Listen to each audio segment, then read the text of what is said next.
Hello, everybody. Welcome to our E for B show. Today, we are intentionally slowing things down. We're going to take a deliberate, really wonderful journey into something that literally has the power to bring profound happiness into your daily life. We're talking about the enchanting world of literature. If you've ever felt kind of intimidated by those thick books, or if you just want to learn how to truly savor a good story, well, you are in the exact right place. Let's learn how to love literature. So, how are people being truly happy right now? Think about it. At this exact moment, all around the world, there are people experiencing immense joy. And how are they doing it? By simply reading a really good book. They are completely immersed in fictional worlds, surrounded by imagination, culture, and art. If you aren't part of this group yet, but you want to experience that deep happiness of savoring a romance, a thrilling mystery, or a gorgeous collection of poetry, we're going to show you exactly how to enter this absolutely charming world. To kick things off, we kind of need to redefine what we're actually doing when we read. Literature, you see, isn't just a reading practice, it's a full-blown art form. And like any art, it involves intellect, culture, passion, and a really fertile imagination. Simply put, literature is the art of using written language with aesthetics. It's all about beauty and sophistication. It isn't just writing for the sake of conveying basic info, it's specifically designed to inspire knowledge, evoke those good feelings, and provide excellent company. Here's our map for today's explainer. Section 1, The Art of Literature. Section 2, Savoring Overspeed. 3, Overcoming Reading Trauma. 4, Your Reading Physiotherapy. And finally, Section 5, The Beauty of Words. Section 1. The Art of Literature. Now, when literature is crafted as a true art, it actually radiates energy, creating this direct, almost magical connection between you, the reader, and the author. Think about it like this. When you engage with a truly high-quality text, you feel a very special emotion. A great book inspires knowledge and cultivates life satisfaction, but honestly, most importantly, it provides really good company. It's almost like a form of telepathy across time. When you savor a well-written book, it feels exactly as if you're sitting right next to the author, having a deep conversation, sharing wisdom and profound feelings. The letters on the page actually transmit the author's inspired energy directly to you. How cool is that? Moving on to Section 2, Savoring Overspeed. In our frantic, rushed modern existence, there's a tremendous amount of pressure to live in a constant state of hurry. But let's be real, rushing through things isn't really living, it's merely surviving. And this is especially true when it comes to consuming art. We face a pretty harsh contrast today. On one hand, we've got the sensationalist appeal of speed reading. Pushing people to read a book a day or 100 books a month. It's a focus on pure quantity. But true literature requires deep tasting. It's not just about acquiring information rapidly, it's about vivifying possibilities and experiencing the pure creativity of the artist. You really have to slow down to truly live inside the art. The absolutely crucial point here is this. Knowing what happens is not the same as actually experiencing what happens. Take the classic 1844 Brazilian romance, A Moreninha.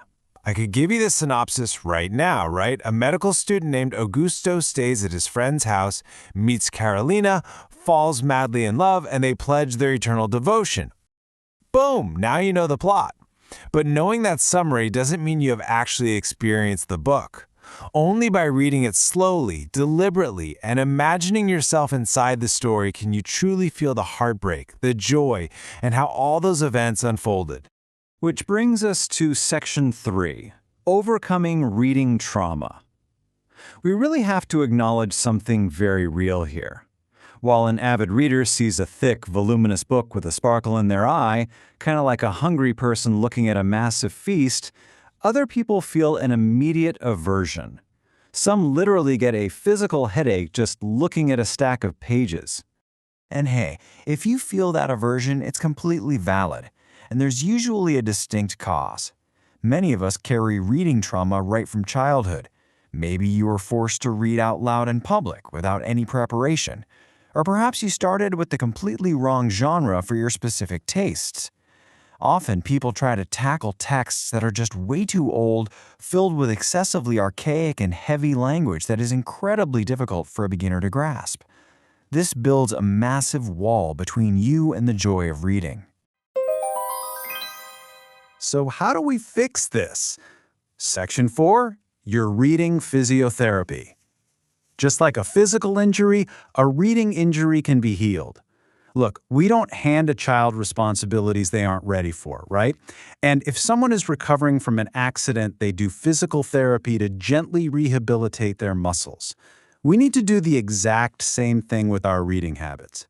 It is essentially about rewiring your brain's relationship with focus and dopamine, allowing you to gently rediscover the joy of a long-form story. Here is your progressive rehabilitation plan. You absolutely must start light and build those reading muscles. Step 1, start with short stories. Those brief narratives by brilliant authors like Clarice Lispector. Step 2, once you're comfortable there, move to slightly more sophisticated but still short texts, like the witty works of Machado de Assis. Step 3, graduate to international short classics. Think Oscar Wilde or Edgar Allan Poe. And finally, Step 4, move on to longer, adapted novels that you might already know from the movies, like Harry Potter or Sherlock Holmes. By pacing yourself, you naturally build endurance and, most importantly, enjoyment. And please remember this golden rule of reading physiotherapy. If you start a book and you don't like it, abandon it. Seriously, put it down and try another title. There is no shame in it whatsoever. It's actually an essential part of the process. With an infinite number of options out there, there is absolutely something perfectly tailored to your interests just waiting for you to discover it.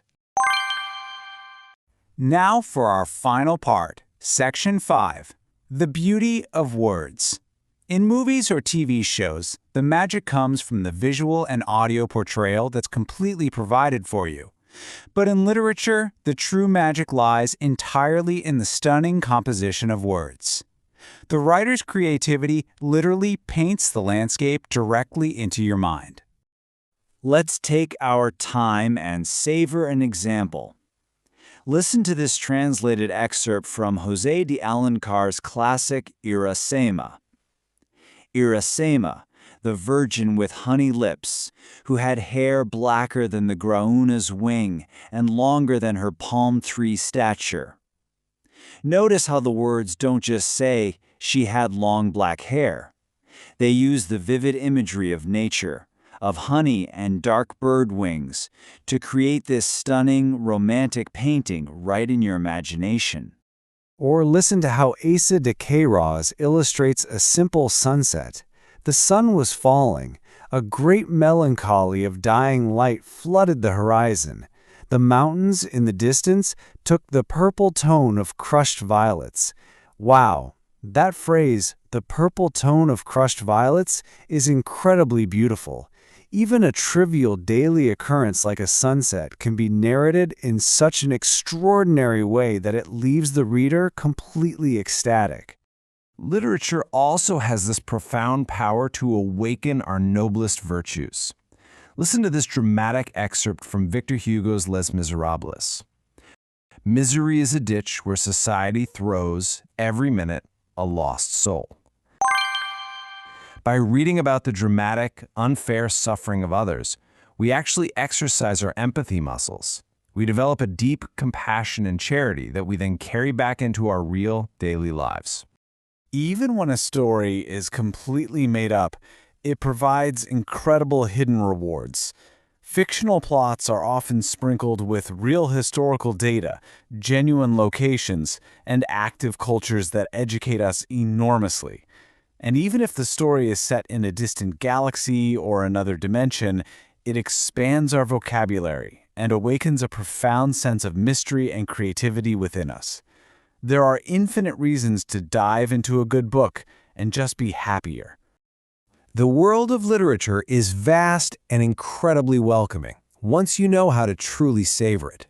By the way, leave a comment on this explainer, as well as your reading suggestions for our friends. Which book have you enjoyed the most so far? Which book are you currently reading? Okay, that's all for now. Thank you for joining us in this show, and until our next episode, bye!